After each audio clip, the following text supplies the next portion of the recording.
Our next guest has a long history with the royal family. Piers Morgan has met Andrew, knows his ex-wife Fergie, and their daughter as well. He joins us now on the phone. Hey, Piers, did you ever think it would come to this?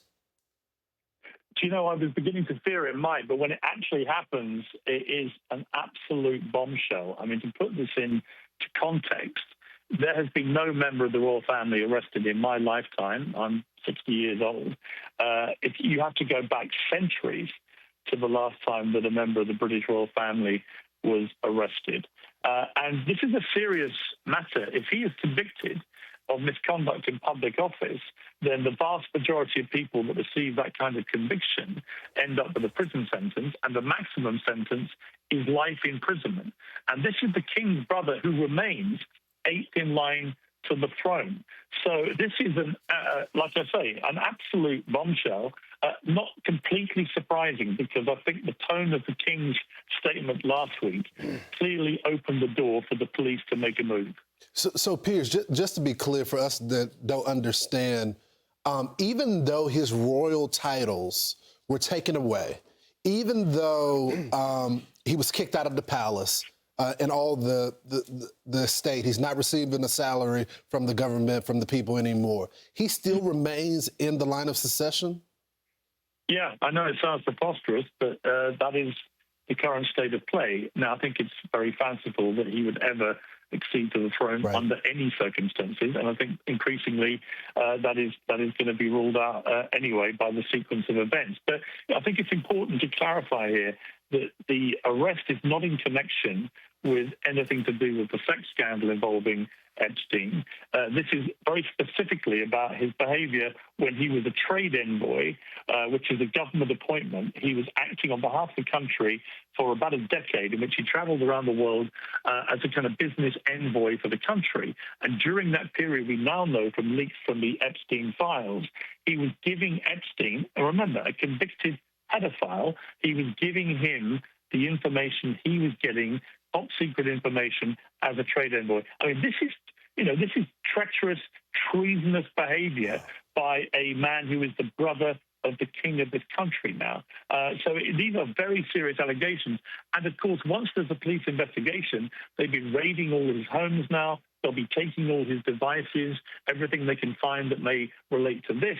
But that might also, of course, uncover more information, more evidence about the other incredibly serious allegations against Andrew, which is that he, of course, committed sex crimes involving Virginia Giuffre and possibly others. You know, you're saying he's charged with misconduct in public office. You're saying that carries a maximum sentence of life imprisonment. I mean, what kind of top secret info is he sharing with Jeffrey Epstein?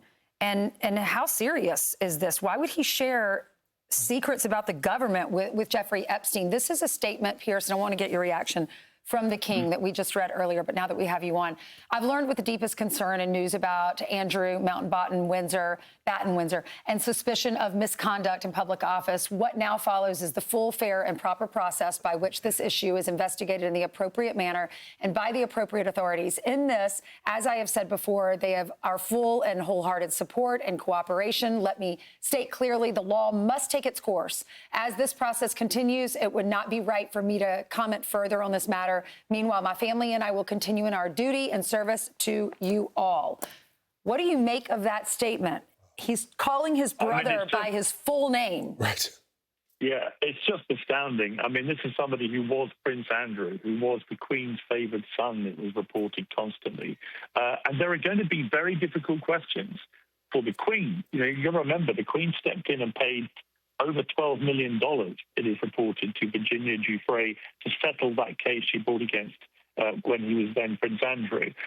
This is the King and Prince William and others. Of course, they've all been around Buckingham Palace, for example, where there are now increasing pieces of evidence emerging of flights where women, young women, have been flown in and brought to the palace.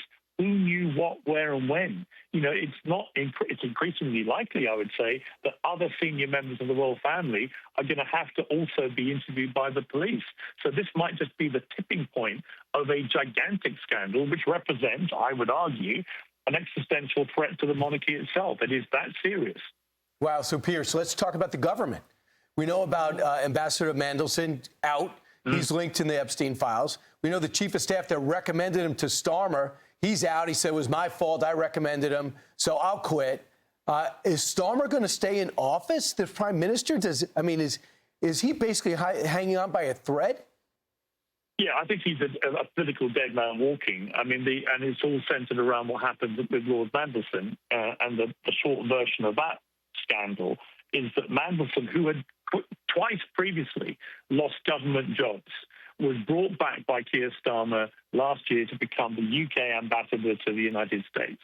And it was revealed last week in the Prime Minister's Questions, the weekly public debate you see in the House of Commons between the Prime Minister and the opposition leader. Keir Starmer admitted that before he made that appointment, he had been told that Mandelson had maintained an ongoing friendship and relationship with Epstein post his conviction and post the timeline that he had always said was the timeline, which, like with Andrew, they both pretended that they dropped Epstein after the conviction. They didn't. And we know that from the leaks from the Epstein files. So I think Starmer is in serious trouble. I would be astonished if he is still Prime Minister in 2 to 3 months. We have the local elections in May. It's very likely that Labour will get an absolute shellacking then. And I think that will be the tipping point for Starmer. So we're seeing some extraordinary things happening in this country. The King's brother arrested. The British Prime Minister very likely to be unseated because of his connection to the Epstein scandal and appointing Mandelson.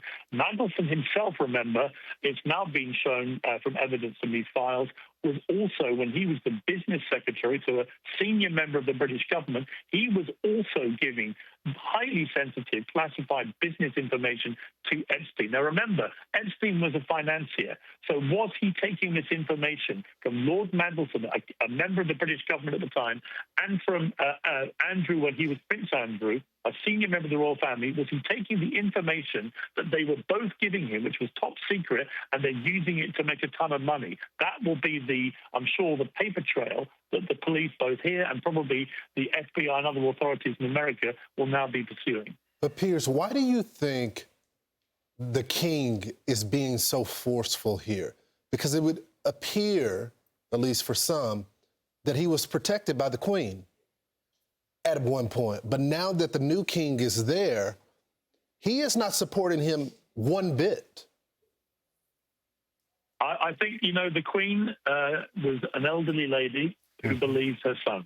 And I think Andrew lied to his mother. And the reason I say that is if you go back to the now infamous interview that he did with BBC's Newsnight with Emily Maitlis back in 2019, incredible to think it was 7 years ago.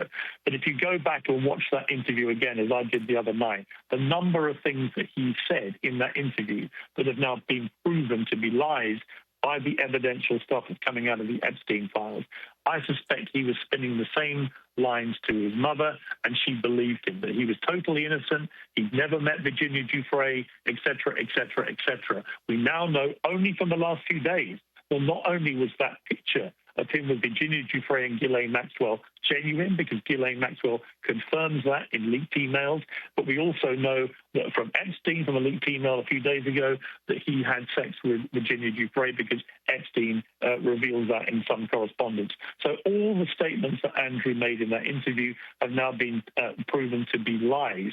And I think that he spun the same lies to his mother.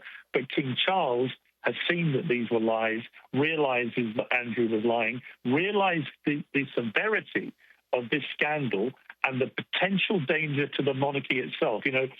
Ainsley and I, we've done a lot of stuff together in the UK, of big royal events, from coronations to funerals in the last few years. And previously, we will have all covered things like the death of Princess Diana. These are huge seismic moments in the royal family's history. I have never seen a bigger threat to the future of the monarchy than what is unfurling right now. That is incredible. Yeah, wow. A lot of people, as you know, Piers, I love to cover the royal family and loved working with you over there during some of these events. But not everybody in America is that into the royal family, like you and I might be, right? Sean, for instance, always tells me, you know, we're not British anymore. We started our own country, and so we don't have we don't need royalty. We are just blue-collar people trying to make our way up the ladder. But this story is interesting because it involves Epstein. And so Epstein, it's amazing that Epstein has done so much damage, not only to these young girls and as a convicted pedophile or was before he died, all of the connections that he has, the ripples across this country and now yours. So how do you respond to that when you woke up today, a member of your royal family for the first time ever in your life was arrested? You know, it reminded me of when it was in the early hours, about 4 o'clock in the morning on a Saturday night into Sunday, back in '97, when I got a call. I was editor of the Daily Mirror newspaper, and I got a call from my news desk to say that the British Foreign Secretary at the time had just confirmed that Princess Diana had died in that car crash in her 30s in a Paris underpass. And I remember this huge sense of shock I had. And I had the same feeling this morning in London when somebody messaged me and said, wow, Andrew's been arrested. Because it's hard to exaggerate this. I mean, there's only been in my lifetime one member of the royal family who's even appeared in court. It was Princess Anne back in 2001, I think it was, when one of her dogs, Dolly, a terrier, attacked 2 young children in Great Windsor Park and bit them, and she was charged under the Dangerous Dogs Act, pled guilty and paid a fine of about $700. That's the only time in my lifetime a royal's been anywhere near a courtroom on a criminal offence, and they weren't, and she wasn't arrested. For the king's brother to be arrested, and then to, in my opinion now, start a chain of events rolling, which the royal family have no control over. You know, once the police are investigating, seizing evidence, who knows where this may go? We know that Andrew's been lying about what happened with Virginia Giuffre, and we know that they were serious allegations against him about having sex with her in the United States when she was a minor. This could get a lot more serious very quickly. Absolutely. And we'll see if you get a new government, a conservative one at that. And as Tony Blair is a member of the Border Peace here, I wonder if that's going to come up today. I'm sure he's going to look to avoid that topic. Piers Morgan, thanks so much. Appreciate you scrambling for us. Want even more Fox News on YouTube? Become a Fox News Patriot today. Click join to find out how.